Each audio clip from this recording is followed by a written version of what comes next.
Yeah, so this battery's dead. Tested the voltage, it's like 0.002 volts, which is way below. I tried ohm meter across it, shows open circuit. I did send an email to the company. Supposedly this thing has a 5-year warranty. Only had it a year. So we'll see what they say. Anyway, let me show you what else is going on. Okay, so here's where the batteries are now. This is where the batteries are going to get moved to. I made this rack nice and solid to put the batteries in. It's sitting on top of the water pump, so it's not really using any more space than it was before. The only thing I really lose is like this much where that piece of wood came around, but now I got that area back there that is usable space. So anywho, one of the things I'm going to have to figure out is on these positive, which one's coming from the battery and which one's coming from the panel. And then actually I don't have to figure that out because they both need to go together on one side of this disconnect. I'm going to take this out so I can get to the wiring. It's a little tight to get to the wiring there. Actually, I might leave it because I think I can get to the wiring. Anyway, yeah, I got my fish tape in there down through that hole where all the wires and everything go. And I got this taken down so I can get the fish tape out. Here's those nail things that they're put in there. And you can just back them out with a 1/4 inch impact, pulling on them.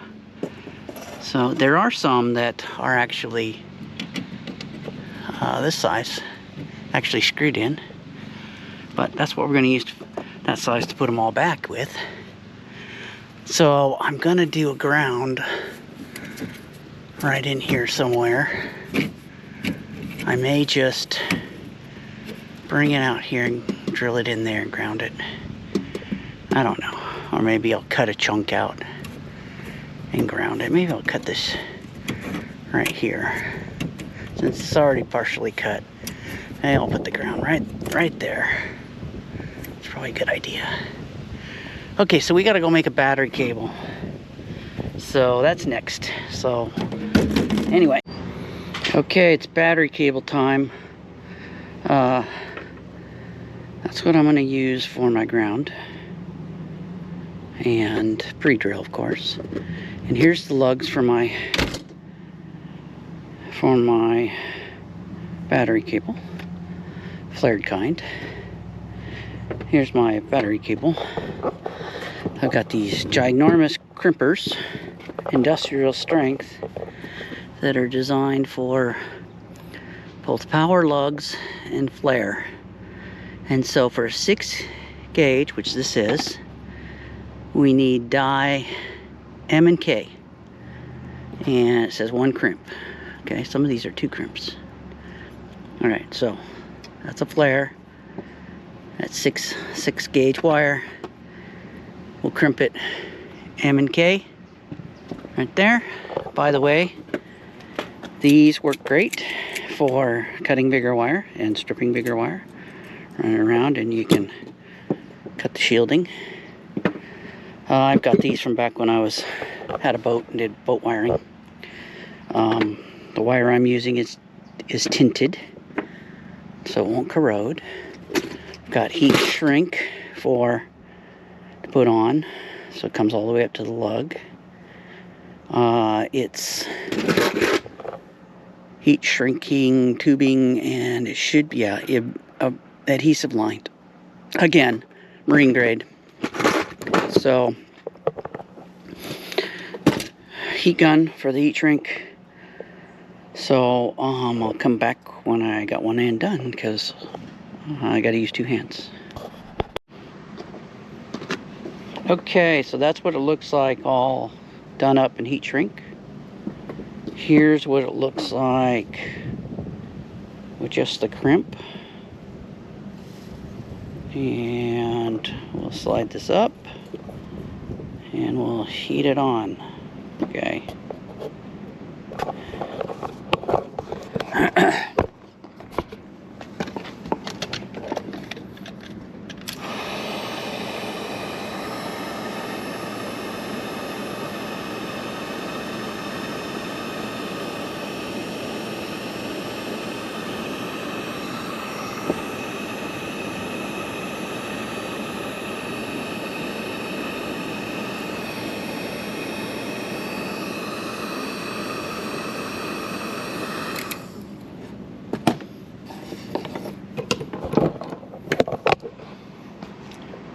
All right, we're gonna go drill a hole and install that thing. Okay, there's my ground. I don't know if you can see it. There it is. Okay. Oh. And up here, let's get the light on this. Got my ground up here. Plenty long. Can fit on this back battery. Because that's what you want to do. At least that's what they tell me in marine wiring, is if you got two batteries, you put positive on one and negative on the other one, the farthest one. So it's pulling through both batteries. But today we're only going to put one battery in this thing because, yeah, one battery. Anyway, yeah, because my battery's dead. My other battery's toast. So, anyway. Alright. Back to you when we get some battery in here. Okay, I got them all screwed back in. So, this is what came out. These nail things. And then I used this size to go back in. And they work perfect. So, here's my impact. 1/4 inch drive impact. Put them all back in. There's my ground right there. Here's my battery. All in place. The other one will go there. Gotta make a couple new cables to go from one to the other. So yeah. And there's a panel that goes on here. So yeah. This piece here came out.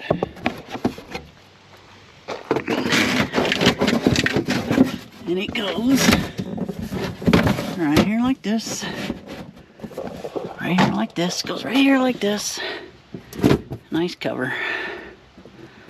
So yeah. Alright. Yeah, the other thing I did, here's everything came off of there. I'm gonna use that wire for cables. Got those nasty clamp-ons. I don't know why people insist on using these kind of crimped on garbage connectors that like start corroding. I mean, really? I mean, this whole thing's covered with them. I mean, look at this. That's the next project that's got to happen. Oh, by the way, this went to the battery and it had this thing on it, which I don't know what it goes to. So for now, I taped it together. I think I'll cable tie it up here so can't short out. But this is the next mess I need to clean up. I think it's stupid what they did here. I'm trying to find a box that could go in. Anyway, all right. And we got power out here, which comes out through this wire. And then right here, this wire goes up to the jack. So I know I got power out here. So that's cool. All right. So, yeah, this rack can go away that I made when I bought the the LiPo batteries. When I bought the LiPo batteries, I had to make that rack because it had 2 group 24 and these are group 27, so yeah. Anyway, I'm probably gonna get a box, some kind of storage box to go in here, and then I think I'll like put all my hoses and my power stuff in that box, along with something that might be big enough to hold the bars. So that's what I'm thinking. But anyway, yeah, we got this part done. So all right. So I guess at this point I'll probably end up doing a different video on that, because I'm still trying to figure out what I need, what kind of box I need for all this. And I kind of want to get rid of this stupid thing and just have one ground spot and have all the grounds in the box too, but I don't know, maybe a separate ground box. I don't know. It's a lot of garbage there, but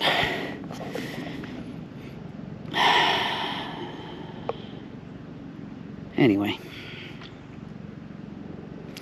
I'll figure something out.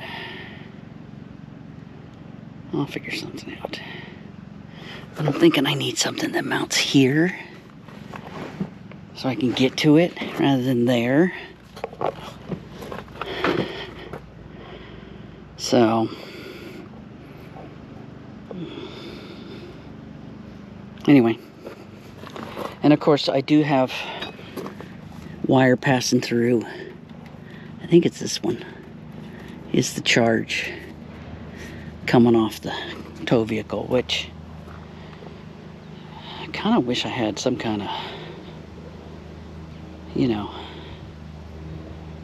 way to isolate that. I mean, yeah, I don't leave my tow vehicle. I mean, I'm purposeful to unplug my tow vehicle when we're parked somewhere, even though I don't unhook the trailer sometimes, but I do pull the plug for that very reason, that I don't run the battery down on the truck, because you can do that. Nobody really tells you that. But anyway, I'm rambling. That's it for now. I'll get this one posted, and then we'll do a separate video on that ugly project. Okay, and hopefully, I think I've come to the conclusion that I'm just going to buy another battery, and if they warranty me the battery that's bad, which is the only way you can get hold of them is email. But if they warranty that, then I'll have a spare. So anyway, and they're like $190 on Amazon. So okay then, thanks for watching. So I have another YouTube channel. It's called We Toured That. It's kind of my main channel. We record things when we go traveling and stuff around here in the Skagit Valley that we've seen and done. So yeah, go check it out, see what you think, and subscribe. Thanks. But wait, one more thing. Some of you may have noticed in this video series, the 3 videos I posted, that there's an Airstream sitting in my driveway. Why? Well, this Airstream is there because we are a Boondockers host site. So go check out Boondockers Welcome. And if you like it, I can actually, first 4 people to send me a email, I can get you a 1-year pass for Boondockers Welcome. So anyway, check it out. Boondockers Welcome. Thanks.